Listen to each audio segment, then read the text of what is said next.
કેમ છો બાળકો? મજામાં? મારું નામ પ્રિતેશ સર છે. આપણે ફિઝિક્સમાં પહેલું લેસન ચાલુ કર્યું છે. સૌથી પહેલા તો વેલકમ ટુ આલ્ફા ઇન્સ્ટિટ્યૂટ. હવે આપણે 1.1, 1.2 અને 1.3 ત્રણ એક્ઝામ્પલ કર્યા હતા. હવે આપણે આયા એક્ઝામ્પલ નંબર 1.4. એમાં શું કહે છે? ધાતુના વિદ્યુતભારિત ગોળા E ને નાયલોનની દોરી વડે લટકાવેલ છે. મેં અહીં નાયલોનની દોરી વડે એવું લટકાયેલું બતાવ્યો નથી. સિમ્પલ લઈ લીધું છે. આ ગોળો A છે, આ ગોળો B છે. બંને ઉપર આપણે વિદ્યુતભાર ધારી લીધો. આના ઉપર Q છે, આના ઉપર Q' છે. બંને વચ્ચેના અંતરને આપણે R કહી દીધું. એ લોકોએ કહ્યું છે 10 સેન્ટીમીટર, એને આપણે R કહી દીધું. ફરી એકવાર વાંચીએ. ધાતુના વિદ્યુતભારિત ગોળા E ને નાયલોનની દોરી વડે લટકાવેલ છે. આકૃતિમાં દર્શાવ્યા મુજબ અવાહક હાથા એટલે કે હેન્ડલ વડે પકડેલ બીજો એક વિદ્યુતભારી ગોળો B આ અવાહક હાથા વડે પકડેલો હોય. આપણે એમને એમ જ બતાવ્યું છે, બરાબર. એક્ઝામમાં આપણો ટાઈમ ના બગડે. આપણે તો 3 થી 4 મિનિટમાં આપણે દાખલો પતાવવાનો છે. બધી આકૃતિ દોરવા રહો તો ટાઈમ બગડશે. એટલે આ ગોળો A છે, આ ગોળો B છે. આનો ચાર્જ, આનો વિદ્યુતભાર Q છે, આનો વિદ્યુતભાર Q' છે. બંને વચ્ચેનું અંતર R છે. જો પહેલી બે લાઈનમાં એટલું જ લખેલું છે કે પહેલો વિદ્યુતભારિત ગોળો A છે અને બીજો વિદ્યુતભારિત ગોળો B છે. હવે A ની નજીક એવી રીતે B ને લાવવામાં આવે છે કે તેમના કેન્દ્ર વચ્ચેનું અંતર 10 સેન્ટીમીટર હોય. તો જો આ બે વચ્ચેનું અંતર 10 સેન્ટીમીટર, એને મેં અંતર R કહી દીધું. આનાથી થતું A નું અપાકર્ષણ નોંધવામાં આવે છે. પહેલા તો આપણે આટલું નોંધી લઈએ, આટલે લગીનની વાત રાખીએ. તો આને હું કેસ 1 આપી દઉં. તો આ બે વચ્ચે લાગતું વિદ્યુત બળ અથવા કુલમ બળ, તો F બરાબર K Q' upon R². આ તો ખબર જ છે તમને. અને ઇક્વેશન નંબર 1 આપી દઈએ. હવે શું કરવામાં આવે છે? હવે સાંભળો આગળ. કૌંસ નહીં વાંચો તો ચાલશે. A અને B ગોળાઓને અનુક્રમે C અને D વિદ્યુતભાર રહિત ગોળાઓ સાથે લાવવામાં આવે છે. સાંભળજો, A અને B બંને જોડે Q અને Q' હતો, પણ C અને D સાથે લાવવામાં આવે છે તો એમનો વિદ્યુતભાર વહેંચાઈ જાય છે સરખી રીતે. આ તો કેટલો? Q, પણ હવે બંનેમાં કેટલો થઈ જાય? Q/2 Q/2. અહીં કેટલો હતો? Q', પણ હવે કેટલો થઈ જાય? Q'/2 Q'/2. કેમ વેચાઈ ગયો? આ બે જોડ તો હતો જ નહીં વિદ્યુતભાર. વિદ્યુતભાર રહિત ગોળાઓ છે. C અને D વિદ્યુતભાર રહિત ગોળાઓ છે. આમની જોડે તો વિદ્યુતભાર હતો જ નહીં, એટલે આની જોડે હોય એ જ અડધો વેચાશે. એટલે આની જો Q હતો તો એમાંથી અડધો આમાં ગયો, અડધો એની જોડે રહ્યો. આની જોડે Q' હતો, અડધો આની જોડે ગયો, અડધો પોતાની જોડે રહ્યો. હવે આ C અને D ને દૂર કરવામાં આવે છે. તો હવે A ને B જોડે કેટલા કેટલા થઈ ગયા? Q/2, અહીં જુઓ, અને B જોડે Q'/2. હવે અંતર અડધું કરી દેવામાં આવશે. જો એવું લખ્યું છે, આગળ વાંચીએ અહીંથી. હવે C અને D ને દૂર કરી B ને A ની નજીક તેમના કેન્દ્રો વચ્ચેનું અંતર 5 સેન્ટીમીટર. હવે સાંભળો, પહેલા કેટલું હતું? 10 સેન્ટીમીટર. હવે કેટલું કરવામાં આવ્યું? 5 સેન્ટીમીટર. એટલે પહેલા જેટલું અંતર હતું એનાથી અડધું કર્યું. તો આપણે પહેલા અંતરને R કહ્યું છે, તો હવે R/2 કહેવાય કે નહીં? ઓકે, તેમ લાવવામાં આવે છે. હવે કુલમના નિયમના આધારે એનું અપાકર્ષણ કેટલું થશે? એટલે હવે આપણે અહીં આગળ કેટલું બળ લાગશે એ આપણે જોવાનું છે. આગળ શું કહ્યું છે જોઈ લઈએ. અહીં આપણે ફરી બળ શોધ, જેવું અહીં બળ નક્કી કર્યું એવું અહીં બળ નક્કી કરવાનું છે. આગળ શું કહે છે? A અને C ગોળાઓ તથા B અને D ગોળાઓના પરિમાણ સમાન છે. સમાન હોય તો જ અડધા અડધા વેચાય. સરખી રીતે ક્યારે વેચાય? જ્યારે બંનેના પરિમાણ કેવા હોય? સરખા હોય. ઓકે, બને ત્યાં સુધી તમારે સરખા દોરવાના. માપીને દોરવાની જરૂર નથી એક્ઝામમાં. એક્ઝામમાં એવો ટાઈમ ના બગાડતા. સરખી રીતે વેચેલા હશે એટલે સર સમજી જશે આ સરખા પરિમાણના જ હોય. એ લોકોએ લખવું પડે એવું લખાણ. A અને B ના કેન્દ્રો વચ્ચેના અંતરની સરખામણીમાં એમના પરિમાણને અવગણો. એટલે એવું કહે છે કે અંતરની સરખામણીમાં એમની જે સાઈઝ છે એ કંઈ બહુ વધારે નથી એવું કહે છે. ટૂંકમાં આ જે અહીં ક્વેશ્ચન માર્ક પછીની જે લાઈનો છે એ આપણા માટેની નથી, એમને લખવી પડે. તો પહેલા આટલું ક્લિયર થઈ ગયું. કેસ 1માં ખબર ક્લિયર થઈ ગયું કે બે ગોળા છે, એકના ઉપર Q વિદ્યુતભાર છે, બીજા ઉપર Q' છે, બેની વચ્ચેનું અંતર R છે, તો એમનું વચ્ચે લાગતું બળ K Q'/R².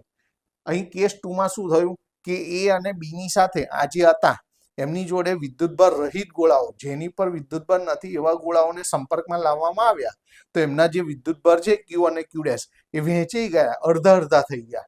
હવે આ સી ને ડી ને દૂર કર્યા તો હવે એ ઉપર Q/2 અને બી ઉપર Q'/2 અને હવે બંને વચ્ચેનું અંતર અડધું કરી દીધું. પહેલા R હતું તો હવે R/2 થઈ ગયું. તો હવે કેટલું બળ લાગે? તો હવે જે બળ લાગે એને F' કહીએ. પહેલા લાગતું હતું એને F કહ્યું, હવે આપણે શું કહીએ? F'. તો F' કેટલું થશે? ફરી આપણું કુલમ્બ બળનું સૂત્ર તો તમને ખબર જ છે કે આપણું સૂત્ર શું હોય છે જનરલી? કે Q1 Q2 upon R².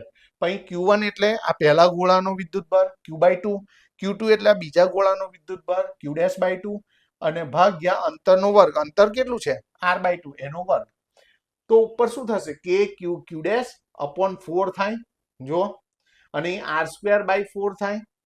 4 cancel થઈ ગયા તો શું રહ્યું? કે Q' upon R². તો આ કોની કિંમત છે? જો સમીકરણ 1 માં જુઓ કે Q' upon R² ની જગ્યાએ શું લખી શકાય?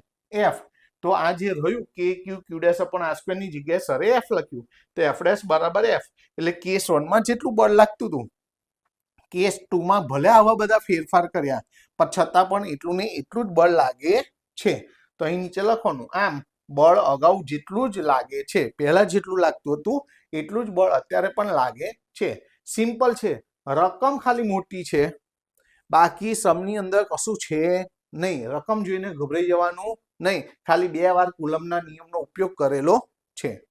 આના પછી આપણે ઉદાહરણ 1.4 લીધું. હવે આપણે એના પછીનું ઉદાહરણ લઈએ 1.5. હવે જો આની અંદર તમને ફિગર આપેલી છે. જો અહીં કહ્યું છે L લંબાઈના સમબાજુ ત્રિકોણ.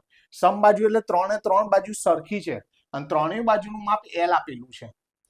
અને સમબાજુ ત્રિકોણના શિરોબિંદુઓ પર આ A, B અને C પર 3 વિદ્યુતભારો Q1, Q2, Q3, Q1, Q2 અને Q3 દરેકનું માપ Q છે. એટલે Q1 નું માપ પણ Q, Q2 નું માપ પણ Q, Q3 નું માપ પણ Q છે.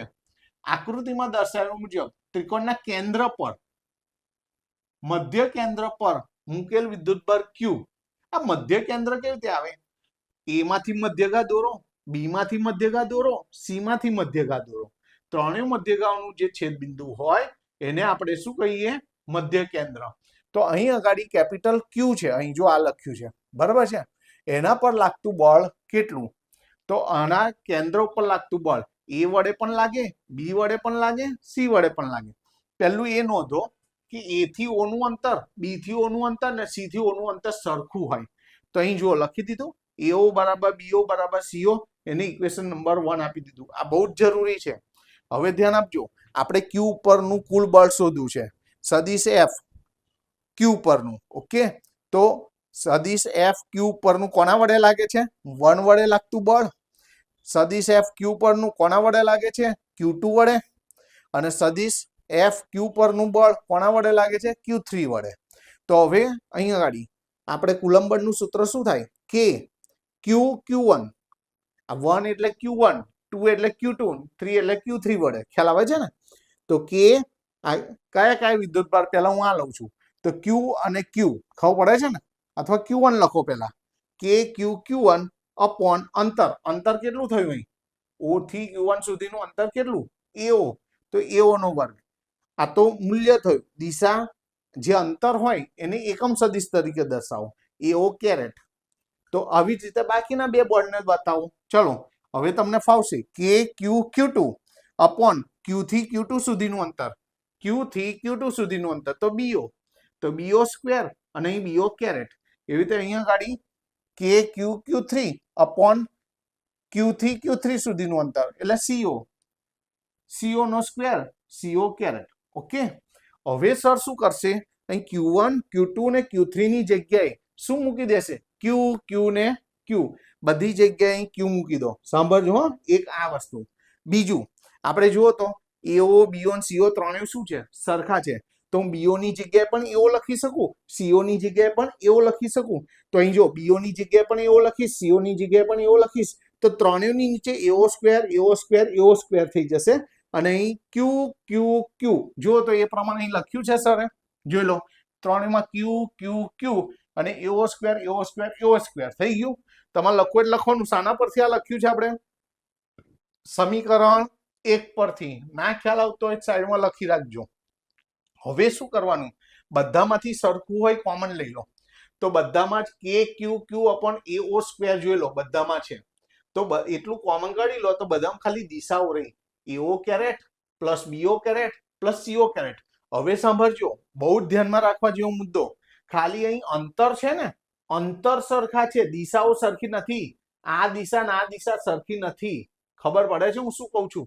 તો તમારે ખાલી આ નીચે છે ને, નીચે બીઓ અને સીઓ છે એની જગ્યાએ એઓ એઓ મૂકવાનું છે. અહીં જે બીઓ કેરેટ ને સીઓ કેરેટ ની જગ્યાએ એઓ કેરેટ ના લખી દેતા.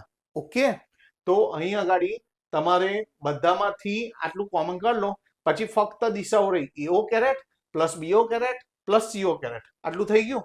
હવે સાંભળજો, આવો નિયમ છે જ્યારે કોઈ પણ બંધ આકૃતિ હોય, ક્લોઝ ફિગર હોય અને બધી દિશાઓ સેન્ટરમાં ભેગી થતી હોય, કોઈ એક જ જગ્યાએ બધી દિશાઓ ઇન્ટરસેક્ટ થતી હોય, એટલે એક જ જગ્યાએ ભેગી થતી હોય તો એમનો સરવાળો 0 થાય. જેવી રીતે આપણે કેવું કહીએ છીએ કે વર્તુળમાં આખું ફરીને આવીએ અને એની એ જગ્યાએ આવીએ તો આપણે કાર્ય શું કહીએ છીએ? 0, કારણ કે સ્થાનાંતરને ગણતા નથી. એ રીતે બધી દિશાઓ જો એક જ જગ્યાએ ભેગી થતી હોય તો એ દિશાઓનો સરવાળો શું લેવામાં આવે છે? 0. આ પહેલી વખત આવ્યું છે પણ તમારે યાદ રાખવાનું છે. આ બેઝ આગળ ક્યારેય આવ્યો નથી, પહેલી વખત છે. પણ ત્રણેય દિશાઓ એક જ જગ્યાએ ભેગી થતી હોય તો ત્રણેય દિશાઓના જે એકમ સદિશ છે એનો સરવાળો 0 થાય. હવે આ કિંમતને અહીં મૂકી દો તો આમાં મૂકી દઈએ 0. આ બધું એઝ ઇટ ઇઝ સદિશ એફ ક્યુ કે ક્યુ ક્યુ અપોન એઓ સ્ક્વેર અને આની જગ્યાએ શું મૂક્યું? 0. 0 ઇન્ટુ આ એટલે શું થઈ ગયું? 0. તો 0 ન્યૂટન એટલે મધ્ય કેન્દ્ર પર ક્યુ અગાડી લાગતું બળ 0 ન્યૂટન થાય છે. ક્લિયર થઈ ગયું? સાંભળો, બંને ઉદાહરણ સરસ છે અને સરસ રીતે તૈયાર કરી દેવાના છે. એક્ઝામમાં પૂછાય એવા છે. આ હેન્ડ રિટન નોટ્સ તમારે ડિસ્ક્રિપ્શન બોક્સમાં તમને મળી જશે. આગળના વિડીયો પણ પ્લેલિસ્ટમાંથી તમે જોઈ શકો છો. તો આ લખવાની કઈ જરૂર રહેતી નથી. ઓકે, તો સરસ રીતે બંને ઉદાહરણ તૈયાર કરી દેજો. હવેના જે આગળના ઉદાહરણ છે એ આપણે નેક્સ્ટ વિડીયોમાં લઈશું. ઓકે, ક્લિયર થઈ ગયું? ચલો, okay, Tata by, C you.